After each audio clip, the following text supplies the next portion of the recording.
Bonsoir à toutes, bonsoir à tous, bienvenue sur notre antenne à l'occasion de votre journal. Voici les titres de l'actualité. Le tournoi Sainte-Dévote a eu lieu aujourd'hui au Stade Louis II. De nombreuses équipes venues du monde entier se sont affrontées à l'occasion d'une belle journée qui célèbre les valeurs du rugby. Pour nous parler de cet événement, Thierry Dantez, le vice-président de la Fédération monégasque de rugby, sera avec nous dans quelques instants. De la musique au programme de votre journal avec hier un concert exceptionnel à l'Opéra de Monte-Carlo. L'immense ténor Placido Domingo et Cecilia Bartoli ont en effet chanté ensemble, frisson garanti. On vous emmènera ensuite en immersion au musée océanographique avec le Club Océano. Il offre à des jeunes participants un stage de découverte de la biodiversité marine, un moyen de les sensibiliser à la préservation de l'environnement. Inculquer à vos enfants le vivre ensemble, voilà le projet du Centre de la Jeunesse Princesse Stéphanie. Il propose de nombreux stages et séjours pendant les vacances. Son nouveau directeur Jean-Marc Michalik nous dévoilera le programme pour cette deuxième semaine des congés de printemps. Mais pour débuter ce journal, j'ai le plaisir de vous annoncer que la Roca Team a remporté la Coupe de France face à l'Asvel. Nous vous donnerons toutes les informations autour de cette belle victoire dans nos prochaines éditions. La Fédération monégasque de rugby et la Fondation Princesse Charlène organisaient ce week-end la 11e édition du tournoi Sainte-Dévote de rugby. Il s'est tenu ce samedi 22 avril tout au long de la journée au Stade Louis II. Pour nous parler de cette belle journée synonyme de grande fête du rugby, Thierry Dantez, le vice-président de la Fédération monégasque de rugby, est avec nous ce soir. Bonsoir. Bonsoir Julia. Alors ce tournoi U12 permet véritablement, on peut le dire, la transmission des valeurs du sport et plus précisément des valeurs du rugby comme le respect, la discipline et la solidarité et ce forcément dès le plus jeune âge. Exactement, on a choisi avec la fédération d'organiser ce tournoi pour des enfants de U12. C'était un défi il y a quelques années. Aujourd'hui, ça s'avère une réussite. C'était pas évident de faire venir des enfants du monde entier pour participer, surtout des tout petits. Mais c'est vraiment une réussite puisqu'aujourd'hui on a des équipes qui viennent des 4 coins du monde. Ce tournoi Sainte-Dévote a cette année eu encore plus de succès avec un nombre record de participants, je crois. Exactement, on n'a jamais eu autant de participants. On a cette année 20 équipes qui participent au tournoi. Alors des équipes historiques comme Luciana qui est à la base de cet événement puisque ça c'est parti d'un échange avec le club de Luciana et aujourd'hui des équipes comme l'Équateur ou le Sénégal qui font leur premier pas dans le tournoi. Avec 20 équipes de 17 pays différents, vous le disiez, le tournoi donne une chance vraiment exceptionnelle aux participants de se mesurer à des joueurs venus du monde entier. Ouais, c'est ça, on a les petits Équatoriens qui débutent le rugby et qui vont être confrontés à des joueurs de Montpellier qui jouent en top 14, à des joueurs sud-africains des Blue Bulls qui est une équipe reconnue mondialement. Donc c'est aussi permettre à des jeunes joueurs de découvrir ce qu'est le rugby de haut niveau dans ce tournoi. Ce tournoi Sainte-Dévote, c'est vraiment la grande fête du rugby à Monaco puisqu'il y aura aussi tout au long de la journée des initiations adaptées aux enfants et jeunes adultes porteurs de handicap. Le but, rendre ce sport accessible à tous. C'est exactement ça, on a souhaité, et ce dès la première édition, faire participer des enfants porteurs de handicap. Donc on va avoir une 50aine d'enfants qui vont participer à cette activité. Mais c'est un travail de longue haleine puisque durant toute l'année, la Fédération monégasque de rugby intervient auprès des IME, auprès des associations et développe le sport et le rugby pour les porteurs de handicap avec pour objectif final cette journée, aujourd'hui le tournoi de Sainte-Dévote où ils vont mettre en pratique tout ce qu'ils ont appris durant l'année. Vous allez aussi accompagner tout au long de la journée de jeunes enfants de 2 à 7 ans dans leur premier pas avec un ballon ovale. L'occasion, peut-être, vous allez me le dire, mais de découvrir une future star du rugby. On ne sait jamais, effectivement. L'objectif premier, c'est de susciter des vocations, leur faire toucher le ballon, le jeu, la camaraderie, les valeurs de notre sport. Et on ne sait jamais, on espère un jour peut-être avoir une pépite qui émerge de ces petits et qui reviennent nous voir et qui un jour peut-être soit le parrain de cet événement. Pourquoi pas ? Le tournoi Sainte-Dévote est organisé par la fédération, mais aussi par la Fondation Princesse Charlène. Un travail de longue haleine entre vous deux, je suppose. Oui, tout à fait. C'est une franche collaboration et le tournoi en est la preuve puisque grâce à ce tournoi, on met en commun nos équipes, notre travail, mais surtout on développe les valeurs qui sont communes à la Fondation, à la fédération et plus largement au rugby.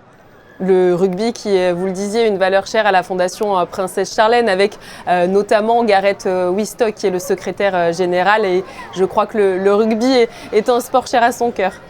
Exactement, je crois que le frère de la princesse adore le rugby mais la princesse également. Je crois que c'est dans l'ADN un petit peu des Sud-Africains d'être attachés à ce sport. Pour la fédération, c'est vrai que développer toujours plus le rugby en principauté, c'est une vraie volonté. Oui, tout à fait. On essaye de développer le rugby au maximum et ce, quel que soit l'âge, quel que soit le handicap, avec quand même des objectifs sportifs, puisque pour la première fois cette année, la Fédération monégasque de rugby va participer aux Jeux des petits États avec une ambition forte. On tient absolument à revenir avec une médaille. Et la semaine suivante, on sera à Belgrade pour les championnats d'Europe. Et là, c'est une médaille, mais la plus belle qu'on espère ramener. On va garder l'œil sur Monaco Info autour de tous ces événements. Merci à vous Thierry Dantès d'avoir été avec nous. Merci beaucoup. Et vous pourrez retrouver un reportage complet sur ce beau tournoi dans votre journal de lundi. Alors qu'il n'avait pas pu participer aux représentations de la Traviata en mars dernier, Placido Domingo a tenu à montrer son attachement à l'Opéra de Monte-Carlo et à sa nouvelle directrice Cecilia Bartoli. Pour cela, il est venu chanter à ses côtés lors d'un grand gala lyrique à l'Opéra de Monte-Carlo, évidemment. C'était hier soir, reportage de José Sacré et de Thomas Deus.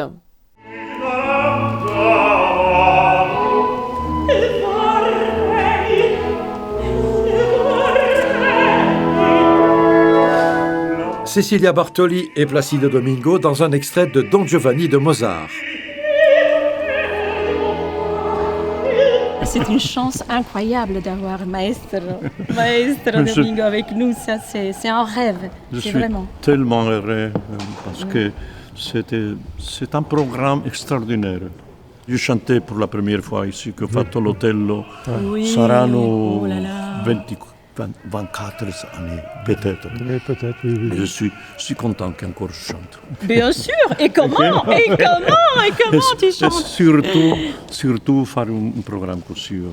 C'était vendredi 21 avril à l'Opéra de Monte-Carlo, une grande soirée lyrique où airs, duos et ensembles célèbres se sont succédés, interprétés par de nombreux artistes invités, Nicolas Alemo, Edgardo Rocha, Rebecca Olvera, Alessandro Corberli et Ildar Abdrazakov dans un extrait de Méphistophélès de Boito avec, en Frankenstein surprise, Cecilia Bartoli.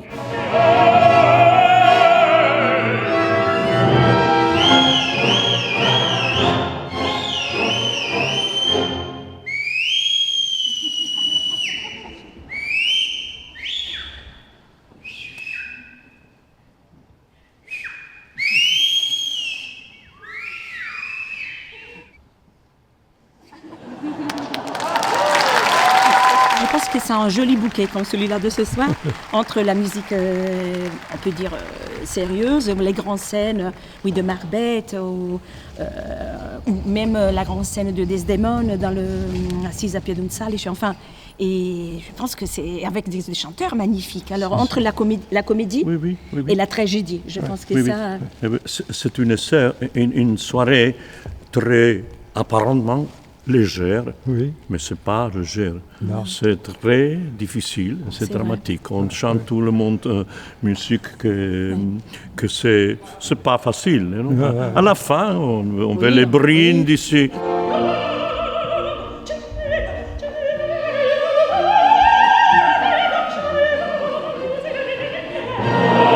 Une standing ovation a entraîné un bis et quel bis au Sole Mio, interprété par tous les artistes de la soirée, avec les chœurs de l'Opéra de Monte-Carlo et l'Orchestre Philharmonique de Monte-Carlo, sous la direction de Gianluca Capuano.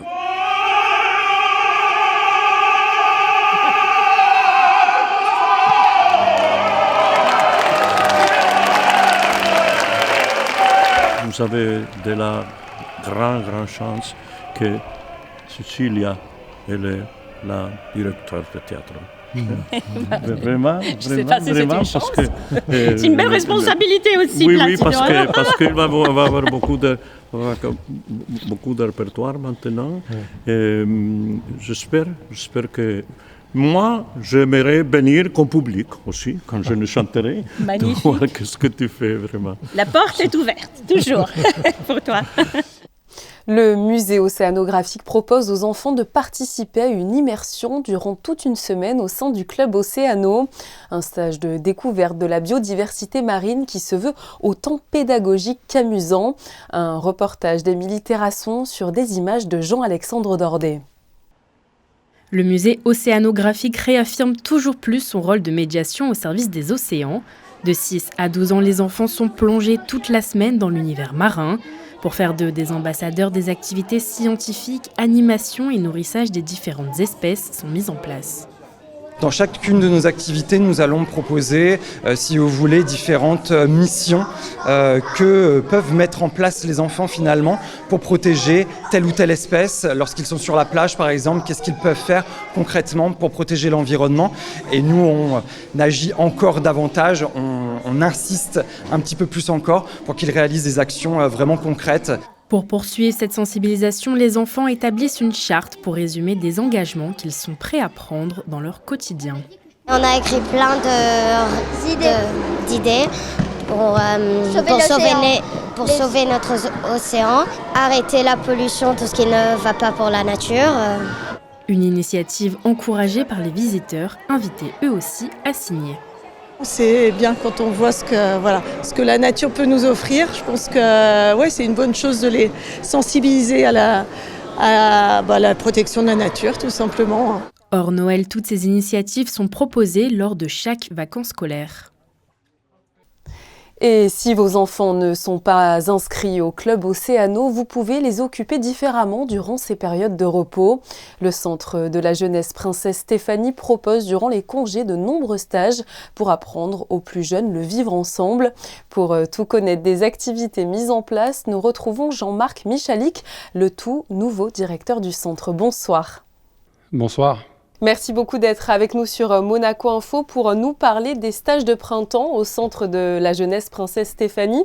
Alors, ils ont commencé depuis ce lundi. Quelles sont justement les activités proposées ? Tous les matins, nous offrons 3 stages à nos adhérents. Des stages de bracelet brésilien, de dessin aquarelle ou bien d'expression corporelle et théâtrale. Donc ça, c'est pour la matinée. En après-midi, nous offrons à nos adhérents la possibilité d'effectuer des grands jeux avec nos animateurs, des ateliers bien sûr manuels ou bien des ateliers de cirque et bien sûr un goûter en fin de journée. Donc tout ça, toute la journée, on a un schéma pédagogique d'activité qui se déroule de 10h jusqu'à 19h le soir. Quelle est la moyenne d'âge des enfants ou des adolescents qui participent à ces stages ? Alors, on ouvre bien entendu les stages et les inscriptions de vacances de printemps de 8 ans jusqu'à 17 ans. Donc la moyenne d'âge se situe autour de 10 ans sur les stages en matinée et plutôt vers 12-13 ans pour les sorties ou les stages en après-midi. J'ai l'impression que ces enfants, vous les occupez un petit peu tout le temps, puisqu'on a parlé des matinées, des après-midi, des week-ends parfois. Et je crois qu'une belle soirée jeux de société et jeux vidéo a aussi été organisée le 19 avril. Une autre se tiendra le 26. Exactement. On propose donc en cohésion avec le programme des animateurs des jeux, des soirées on va dire thématiques les mercredis. La première était jeux de société, la seconde la semaine prochaine, le 26, sera sur le thème des jeux vidéo directement au centre de 19h jusqu'à 21h. Donc on offre la possibilité à nos adhérents de pouvoir venir développer leur cohésion sociale, leur envie de développer et de vivre ensemble leurs habiletés avec les camarades et de développer des aptitudes sociales sur des thématiques, on va dire, jeux vidéo ou jeux de société pour cette fois. Vous êtes le nouveau directeur du centre, mais voilà, vous venez de le dire, ces stages permettent vraiment d'apprendre le vivre ensemble et ça, c'est primordial pour la construction de nos enfants ou de nos adolescents parce que parfois, certains peuvent être un peu timides, un petit peu renfermés et ces stages peuvent clairement les révéler. On a parlé effectivement des séjours des stages de printemps, mais également tout au long de l'année, nous offrons un cadre de vie idéal pour nos adhérents pour développer ces aptitudes sociales. Le centre est ouvert de 15h à 19h en semaine, à partir de midi le mercredi jusqu'à 19h et le samedi également de 15h jusqu'à 19h. Je profite que vous soyez sur notre antenne pour qu'on se projette un petit peu plus loin. Les grandes vacances vont arriver très vite cet été. Le centre va proposer différents séjours à la montagne. L'idée cette année, c'est de partir sur un format afin de créer une dynamique de cohésion sociale entre nos jeunes qui partiront en centre de vacances sur le thème, bien sûr, de la nature, de la biodiversité et la découverte de la faune, de la flore et de ses habitants. Comment les parents peuvent inscrire leurs enfants s'ils veulent participer à ces séjours ? Alors, pour les inscriptions, il faut remplir une fiche d'inscription pour nos séjours qui est disponible directement à notre centre situé au 45 avenue des Papalins, ou la fiche d'inscription peut être trouvée sur notre site internet. Donc, c'est le www.cjps.asso.mc. C'est très clair. Merci à vous, Jean-Marc Michalik, d'avoir répondu Merci à toutes nos questions. Vous l'avez entendu, les stages d'été du Centre de la Jeunesse vont donc se dérouler à la montagne et cette destination semble avoir la cote. En effet, dans le cadre du Festival des Jardins, des journées spéciales seront organisées à l'Arboretum de Roure. Du 29 avril au 1er mai, de 10h à 18h, vous pourrez découvrir les plus beaux cadeaux de la montagne avec notamment les inflorescences de mélèzes. Le samedi 29 avril, de 14h à 17h, un atelier qui s'intitule « Entendre l'Arboretum autrement » vous sera également proposé.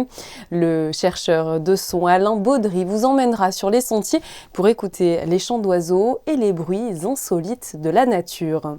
La nature qui est parfois, c'est vrai, un peu capricieuse concernant votre météo. Alors, quel temps fera-t-il ce dimanche ? La réponse avec Yannick de Bever. Bonsoir. Bonsoir Julia, bonsoir à tous. Prenez le temps d'aujourd'hui, rajoutez-y une pointe de nuages et vous obtenez la météo de ce dimanche en principauté. Le soleil fera tout de même quelques apparitions dans la journée pour assurer de douces températures. Comptez 12 degrés au lever du jour et 17 pour la maximale. Ce dimanche 23 avril, nous célébrons Saint-Georges. Et demain sur Monaco Info, ne ratez pas un nouveau numéro de 19h dimanche. Olivier Vanden sera l'invité de Yann-Anthony Nogues. Il reviendra sur le travail de la Fondation Prince Albert II pour trouver des solutions face à l'évolution de l'acidité des océans, ce qui a forcément un impact considérable sur les écosystèmes et la biodiversité marine. Il est l'heure de refermer ce journal avec des clichés de Éric Maton. Immersion totale, vous allez le voir au sein du tournoi de rugby Sainte-Dévote avec des enfants venus du monde entier pour s'affronter. C'est la fin de ce journal. Merci d'avoir été avec nous sur Monaco Info. Demain, ne ratez pas votre best-of de la semaine. En attendant, passez une très belle soirée sur notre antenne.